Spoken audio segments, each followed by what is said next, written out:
இயக்குனர் சரண் தமிழ் சினிமாவிற்கு பல super hit படங்களை கொடுத்துள்ளார்.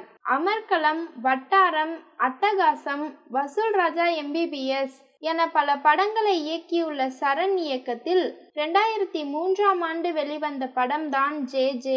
இந்த படத்தில் மாதவன் ஹீரோவாக நடிக்க பூஜா உமாசங்கர், பிரியங்கா கோத்தாரி, கலாபவன் மணி, டெல்லி கணேஷ் என பலர் நடித்திருந்தனர். இதில் கதாநாயகியாக நடித்திருந்த பிரியங்கா கோத்தாரி JJ படத்திற்கு பின் பெரிதும் தமிழ் சினிமா பக்கம் தலை காட்டவில்லை.